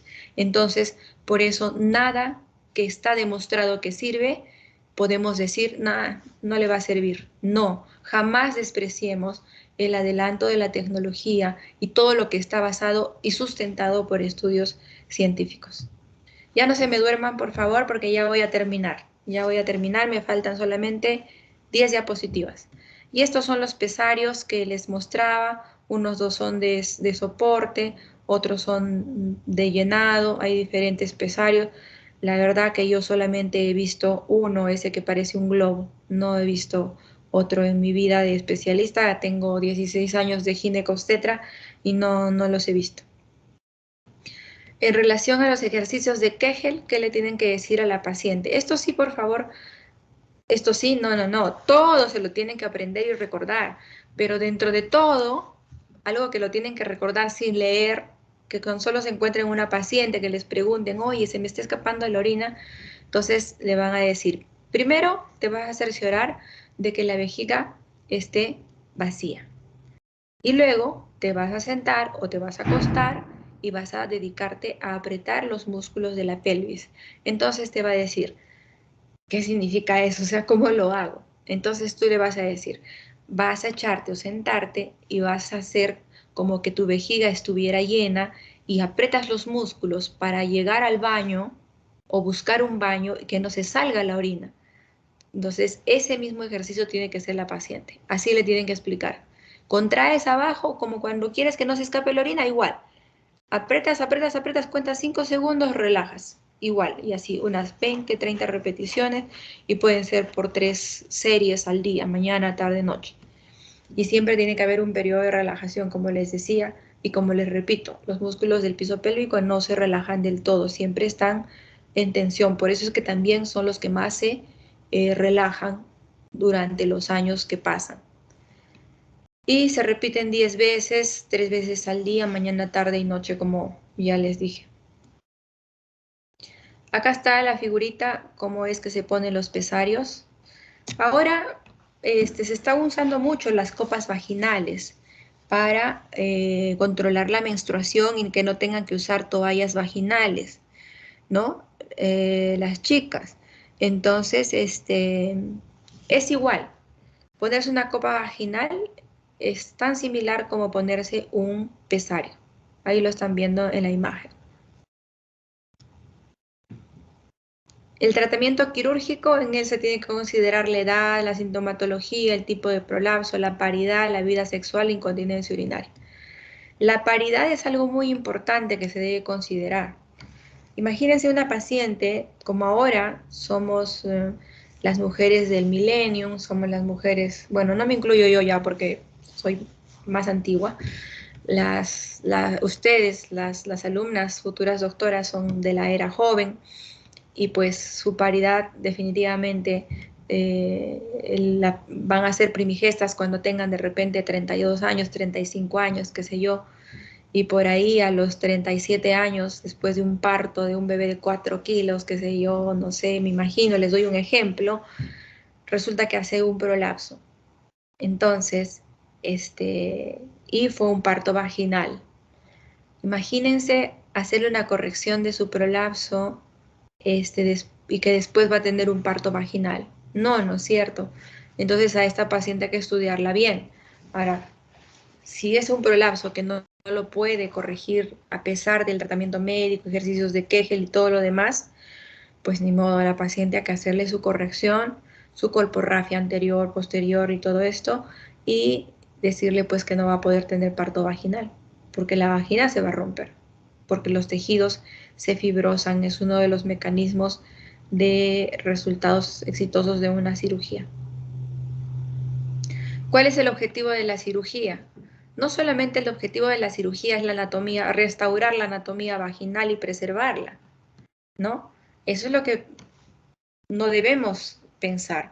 Tenemos que pensar que el objetivo de la cirugía para corregir un trastorno de piso pélvico es restaurar, sí, ¿no?, la anatomía de la vagina y hacer que los órganos regresen a su lugar. Pero también es preservar y restaurar la función sexual, que es tan importante, ¿no?, para los seres humanos, tanto para la paciente como para su pareja. Es muy importante, ¿no? La función intestinal, para que no esté con disconfort, con molestias, calidad de vida. Cuando tratan ustedes una patología, no se olviden de siempre ofrecer no solamente calmar la molestia, sino buscar calidad de vida y la función vesical. Imagínense, como les dije, si ustedes operan una paciente y le corrigen todos los prolapsos habidos y por haber, que tenga prolapso total, le corrigen todo, y no hay una buena evaluación y no le hacen su TOT, ¿qué va a pasar con esa paciente? De la retención urinaria que tenía, se va a pasar a la incontinencia urinaria. Y es increíble. Han habido pacientes, sí, cómo se sale la orina. Tienen que estar con pañal todo el tiempo. Y hay que hacerle su TOT y a veces otras operaciones por vía abdominal y es un problema. Entonces, pensar siempre que cuando vas a operar a una paciente tienes que preservar y buscar conseguir todos estos 4 puntos y que se consigue, por supuesto que sí. La ciencia ha avanzado un montonal ahora y las capacitaciones son mucho más factibles. Los viajes a otro país que esté más especializado en eso son mucho más factibles que antes. Y entonces el tratamiento quirúrgico en un uretrocele, por ejemplo, usamos la aplicatura de Kelly, suspensión del retropubis, fijación retropúbica, todos estos nombres, uretroprexia retropúbica, esto es vía abdominal, de Marshall-Marchetti-Kranz, la otra operación de Burch, son operaciones muy bonitas, ahorita van a ver unos gráficos muy interesantes que antes las hacíamos nosotros, pero ahora ya casi no se hace mucho. ¿Por qué? Porque se ha visto que el mayor problema que hay es la incontinencia urinaria por la pérdida del ángulo adecuado entre la uretra y la vejiga. Fijación con aguja transvaginal de urotropexia, técnica modificada de Pereira, técnica de Stamey, operaciones de cabestrillo, etc. Para un cistocele, ¿qué se le ofrece? Una colporrafia anterior. Para un rectocele y desgarros perinales, colporrafia posterior. Para un histerocele, histerectomía vaginal. Y colpocleisis de Lefort, que es una técnica obliterante. ¿Qué quiere decir? Que le van a quitar todo lo que es útero, cuello y también la vagina, y se va a quedar cerrada la vagina. ¿En quiénes se hace esta operación?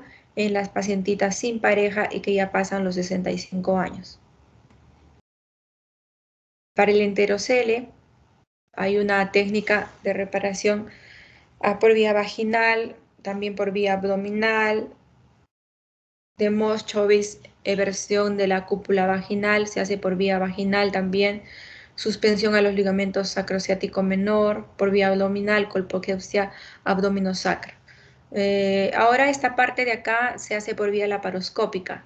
Se coge la cúpula vaginal y se le da unos puntos a la zona sacra. Es una operación muy, muy linda, muy sencilla también. Y acá está la colporrafia que les decía ya en figuras, es hacer una sutura de la pared anterior de la vagina.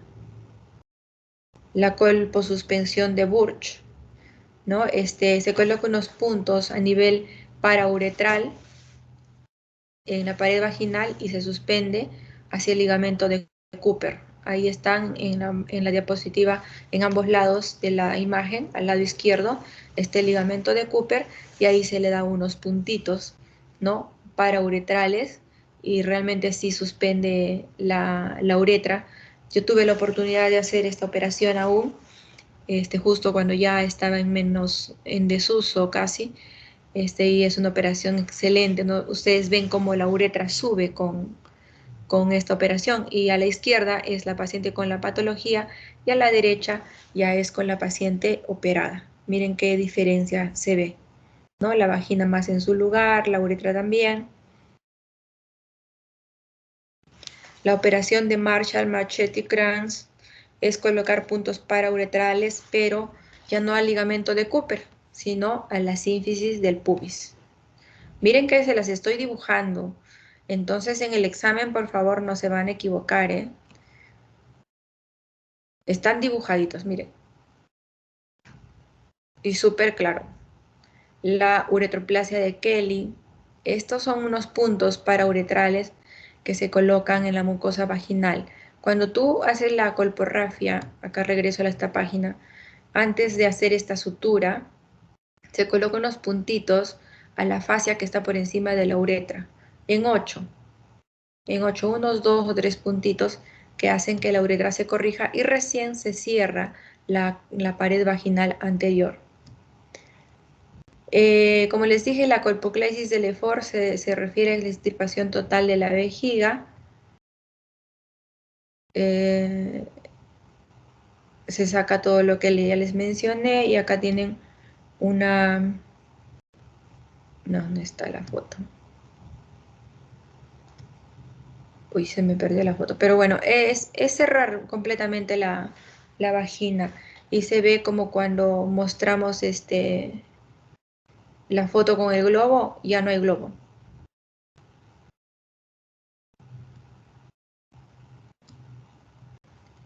Y luego tenemos el cabestrillo, banda vaginal sin tensión. Es una implantación de una banda de prolene que se llena de colágeno y queda suspendida la uretra. Eso es lo primero que se empezó a hacer con mallas y con implantación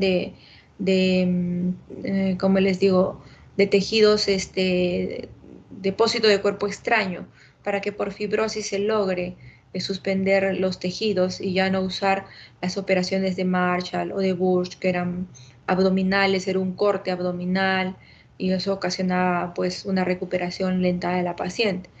Ahora también tenemos la malla transobturatriz, es muy, muy interesante y también se realiza solo por vía externa a nivel púbico, ¿no? Es otra operación que nos ayuda, pero eso nos ayuda más con la incontinencia urinaria que con los prolapsos. Se puede hacer una colporrafia anterior con TOT, por supuesto. Se puede hacer una colporrafia anterior, colporrafia posterior, con TOT también, dependiendo de la evaluación de la paciente. Se puede hacer una colporrafia anterior sin colporrafia posterior. La bibliografía dice que no. ¿Que ¿Por qué? Porque la vagina no va a tener el ángulo adecuado. Entonces dicen que siempre que hay un prolapso, un eritrocistocele, por ejemplo, se debe hacer la colporrafia anterior y también se debe hacer, aunque sea una mínima, colporrafia posterior para que conserve el ángulo la vagina. Muy bien, he terminado la exposición. Como les digo, les voy a pasar las diapositivas al delegado general para que les pase a todos sus compañeros y puedan repasar todas estas imágenes que con la exposición que hemos tenido hoy día y con un repasito, pues van a dominar muy bien este tema que de verdad sin esta ayuda hubiera sido bastante difícil poder hacer que me entiendan. Y yo sé que se han quedado con ideas claras y fijas. Muy bien. Renato, creo que se llama el delegado. Diego, doctora. Diego, doctora. Ay, Diego. Diego, entonces Diego, ya terminé la exposición, te voy a pasar más nochecita las diapositivas porque ahorita no estoy en mi casa, estoy en el trabajo. Entonces, ya se me está acabando el internet porque estoy con el internet del celular. Así que te las paso en la nochecita. ¿Cuándo tienen su examen? El domingo a las 10 de la noche, doctora. Ah, o sea que está bien, te la mando entonces hoy día a la noche, van a tener tiempo para poderlas repasar y estudiar nuevamente. ¿Ok?